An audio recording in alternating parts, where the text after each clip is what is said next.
Okay, how can we build workplaces where neurodivergent talent doesn't just survive, but truly thrives? That's the question I have the pleasure to unpack today with these two very special experts.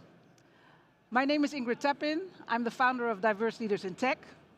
We are a data-driven community on a mission to accelerate diversity, equity, and inclusion across the European tech industry. And one of the experts we are very proud to be able to work with is Anja Hajdrovska, founder of Engage Lab.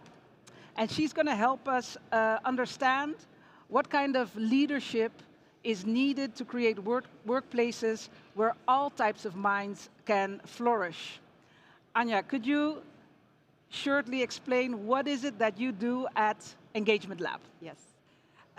So I founded Engage Lab after working for 16 years in a fast-paced tech companies, such as ADN or Amazon. And I've experienced and seen firsthand how understanding of human behaviors it can actually help you to unlock their talent potential. And especially in a current context, which is often referred to as a VUCA word, and VUCA stands for volatile, uncertain, complex, and ambiguous. In such an environment, your companies, they really need to innovate fast to maintain this competitive advantage. You need to take risks. You need to adapt to change quickly.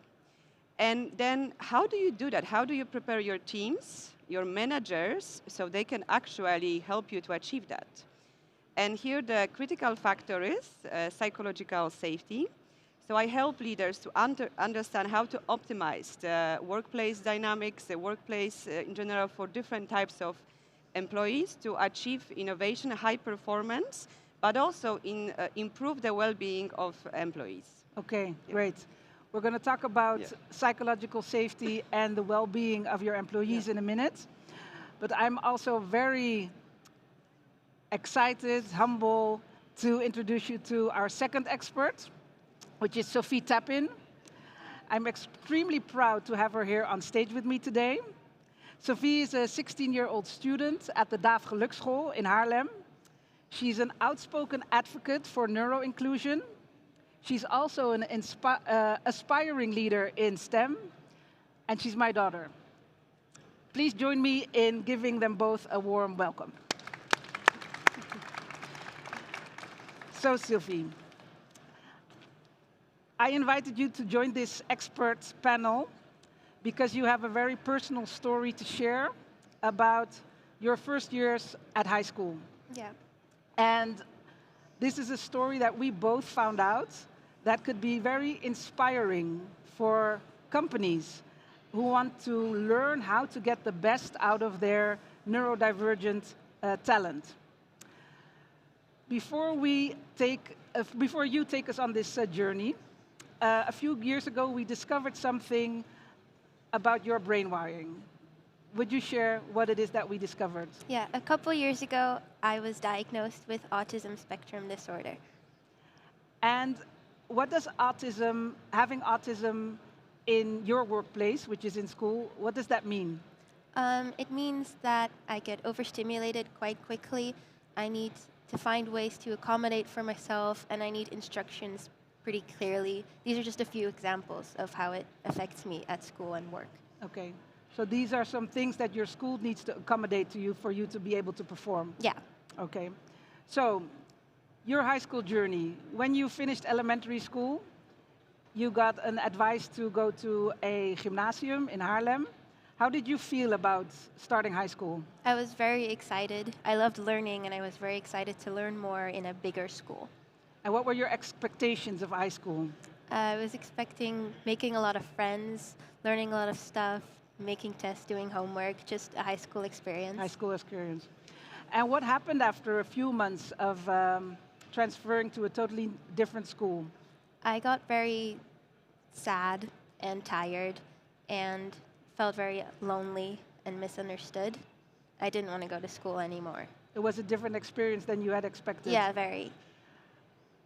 You said sad and lonely. Can you explain a little bit what kind of symptoms did you show at home after a few months? Well, I just wasn't excited to do anything. I didn't want to go to school anymore, so I didn't sleep, so I could be at home longer. I got stomach aches quite often. I wasn't really myself anymore. I remember you having panic attacks at school, Yeah, crying a lot. What happened yeah. eventually? Eventually, I dropped out because I had a burnout, and I couldn't do anything anymore. Looking back, we discovered that your school had a very specific definition of what performance looked like. Could you give an example of how your mentor at the time explained what performance meant at your school? Well, they were very high demands. So at the start of the school year, my mentor put 3 words on the board. He put social life, grades, and sleep. And he said you can only pick 2. You can't have all 3. So you could either have good sleep and good grades, but no social life. You could either have a social life and sleep, but not good grades, or you have good grades and a social life, but no sleep. But no sleep. They were very pushy on performing, doing your test. Anja, how could you mirror this to the workplace? I think one of the important factors to understand when it comes to maybe the relationship with, well, I mean, the brain is, and the workplace is that our brain don't perform well under stress. And what Sophie is saying here, that she felt overwhelmed at school, and that very often happens at the workplace. So we have this little part of the brain called amygdala. And when amygdala it's responsible for processing emotions. But if it's under threat, it's going to put you in a survival mode. So then any capability for learning and creative ideas are diminished. And there is this famous quote of saying, no one comes up with a good idea when being chased by a tiger. And I also always say that fear will always play you safe. So in the context of what we just said also before, that a company needs to innovate, company needs to take the risk, you need to actually provide an environment for those people to actually decrease this overwhelm, and also take into consideration different types of people in your team with their own needs, because then they are going to show you their full potential. So these are very intelligent people with the high possibility of create ideas. But for that, they need this environment to actually, bloom. Yeah. Looking at Sophie's first school, very performance-driven. Yeah. She would get afraid if she wouldn't get high grades. What would your teacher say about if you got a low grade? He got very angry if the class average went down, because that meant we were lazy or we didn't try hard enough, because we could do it easily, he thought. He thought, you're smart, you should perform, and this 4 or 3 is bringing down our average, and that's not good for the school. Yeah. In the workplace, do you recognize this? What kind of cultures have this? Very. And especially in tech, tech is always driven by results. There is a lot of pressure from investors, from the market to meet your KPIs. And very often, the founders or leaders, they want to meet these KPIs in the short term, but they forgot about the long term. And they also forgot that they cannot reach it without their people. Their people are there to actually help you to reach it. So if you don't take into consideration their needs, well, you are not going to get far. You're going to get maybe in a short term somewhere, but this is not a short-term game. And especially with the increasing competitiveness in the market, yeah, you need to accommodate better the needs of the employees and not just focus on the performance. Yeah. So there's kind of you could compare getting high grades to the KPIs in an organization. Yeah. But if you want people to actually reach their KPIs, you also have to realize that their well-being is something that is very necessary to reach them in the long term. Sophie, what are things that you asked for at this first high school that they could have done differently and would have prevented you from a burnout?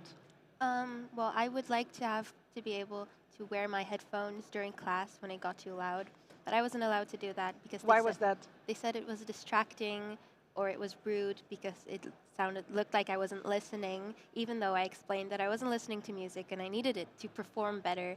They said it wasn't allowed. You needed to focus. I needed to focus to achieve what I had to do in school. It would have been nice if I got a quiet place to study, just small things, but it wasn't allowed. It wasn't allowed. It was a burden for them, they said. Okay. It wasn't a nice time. It was pretty rough. We went through a long period of recovery, but we found some organizations to support us in finding ways that you learned how to deal with your autism, some of the things that are challenging, but also some of the things that are really Rewarding. Yeah, rewarding for having your type of brain. Eventually, we found a school. Are you now surviving in that school? I'm having a really good time. You're at thriving, school. right? Yeah. Yeah. So, what's the difference between school number 1 and the Daafgeluk school? I feel like at this school, I'm being heard. Everyone there, I feel like they are there for me and not based on how I achieve. They're willing to listen to me and adapt when I'm struggling with something and I need help.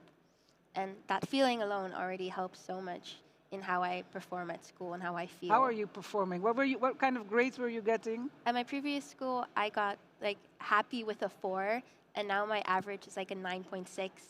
So Right. a big difference. And what do you think is the number one thing that your, let's say, managers, because your teachers are kind of your managers if you would compare it to workplaces, what's the number one thing that they are doing differently from your previous teachers?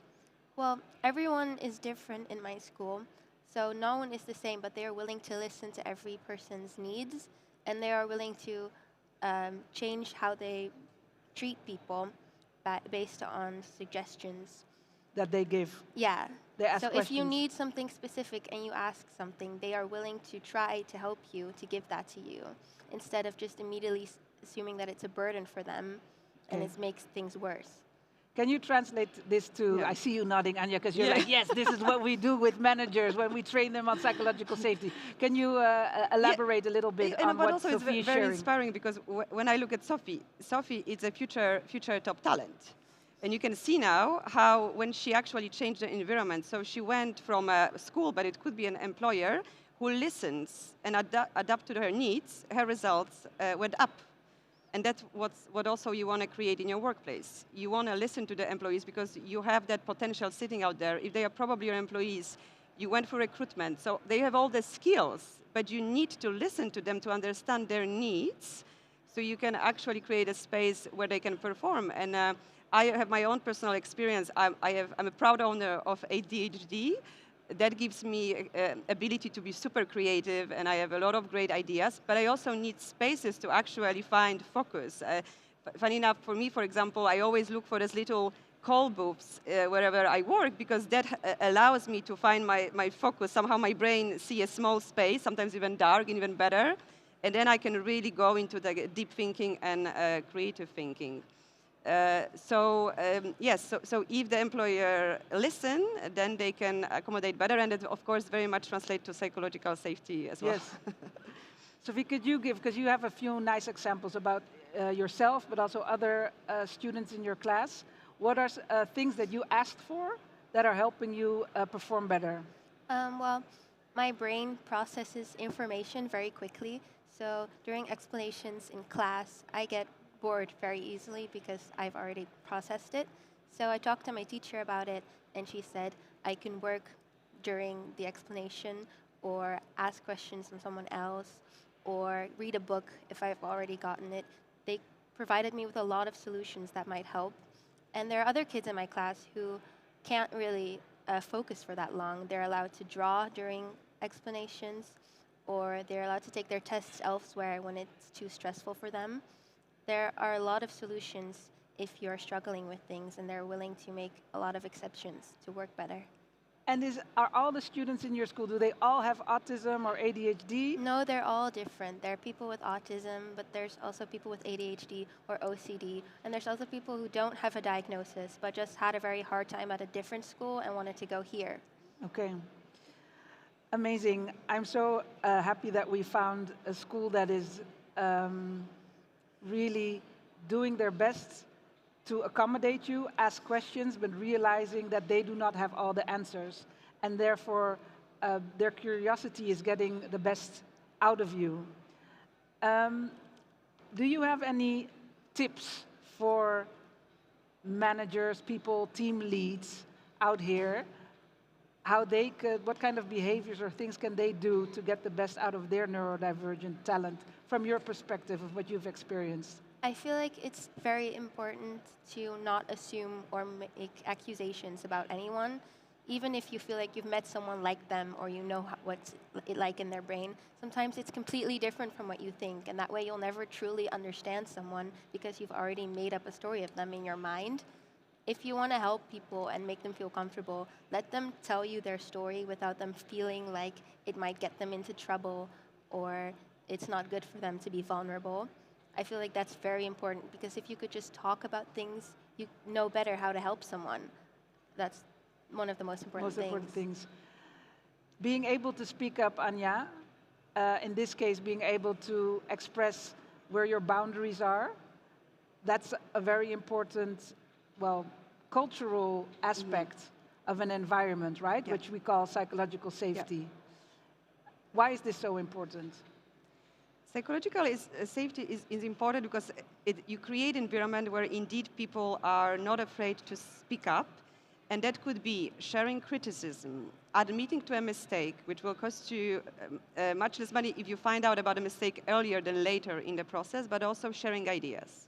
So this is what psychological safety will help you to achieve, to create that environment. So from the perspective of innovation and learning, it is very crucial. Okay. Yeah. I can imagine that there are people out here in the audience thinking, okay, tailoring to everyone's individual needs, that's going to cost a lot of time. And I don't have time because we need to work. Anja, what's your take on that? Well, first of all, when you listen to Sophie, there is not so many changes that were needed to accommodate her. So I think this is also a bit of a bias. And there is a bit of fear or why we should even bother, we don't have time for it. But actually, if you don't take time now, you are going to pay for it later. So if you want to set up yourself for a success in the long term, you have to start investing into it now. And really, when you start to study psychological safety, and there's just small things that you can incorporate in your daily behaviors, in the way you communicate with your employees, that will already increase that level. So I really encourage in investing in learning how to do that if you are thinking seriously about your business and you want to innovate. Okay. How about you, Sophie? Does it cost your teachers a lot of time? Are you able to do your work and give you the education that you need, or are they continuously spending time on talking about how you feel? No, it doesn't take a lot of time. I feel like you already talk about your work anyways, so let's talk about how you are doing as well. And if you feel like you are in an environment where you are heard, you perform better. So the time actually gets made up, and I feel like it doesn't take more time when everyone feels comfortable. Let's see. Oh yeah, there was something else that I realized, that when I learned about your diagnosis, I learned a lot about the wording, and some people, they prefer to say, I have autism. Other people say, I am autistic. Are you allowed to say brain wiring, etc.? Could feel a little bit tricky. And we had a lot of discussions about it. And I can imagine that there are people like, okay, I have to ask all these questions, but maybe I'll make a mistake and say something wrong. I want to help, but I'm afraid to help. I think you had a really good advice for me. Well, I feel like every person is different. Some people might be very comfortable answering a lot of questions. Some people might be less comfortable. I feel that you should try to help whenever you can and try to ask questions whenever you can, because maybe someone will answer them. And if you created an environment where everyone's comfortable to express their opinion and their boundaries and their feelings, they will tell you their boundaries if they're uncomfortable with it. Because if you don't help because you're scared of making a mistake, that's the biggest mistake you can make, because people will express themselves if you've created a comfortable environment. Okay, great. I really love that piece of advice.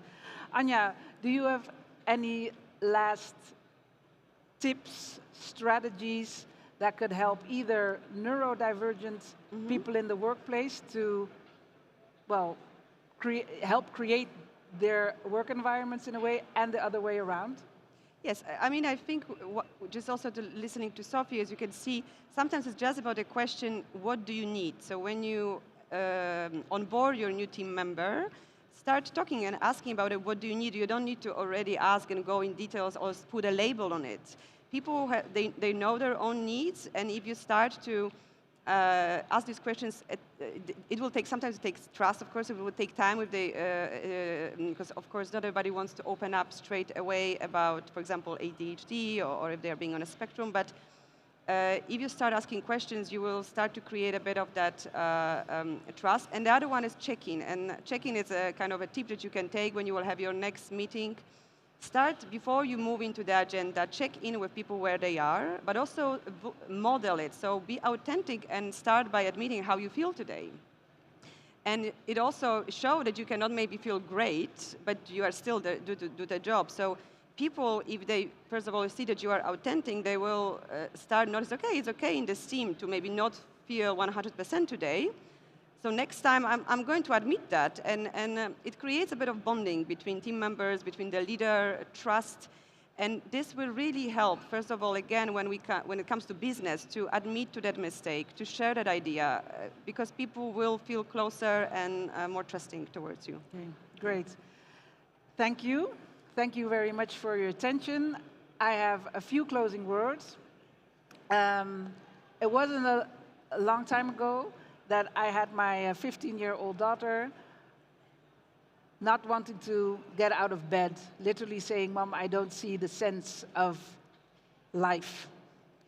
And I work for a company called Diverse Leaders in Tech. It's our mission to be as inclusive as possible, and I felt kind of helpless and wasn't able to create an inclusive environment where my child could thrive. And I learned from the DAF Geluk, and this is really a big shout out to this school. They are a special school, but they are a school because they are special. They are special because they are a school for everyone. And they made it possible that she, having panic attacks, being depressed, is now standing on stage and sharing her story and enjoying life again. So big shout out to you, both of you, but also to the DAF Geluk. Thank you very much. Thank you. If you want to know more about our community and what other cool experts we have and surround us with, and how you can apply more of these strategies and practices as a leader, as a tech talent, or as somebody leading an organization, please come and visit our website. Thank you. Thank you. Nou.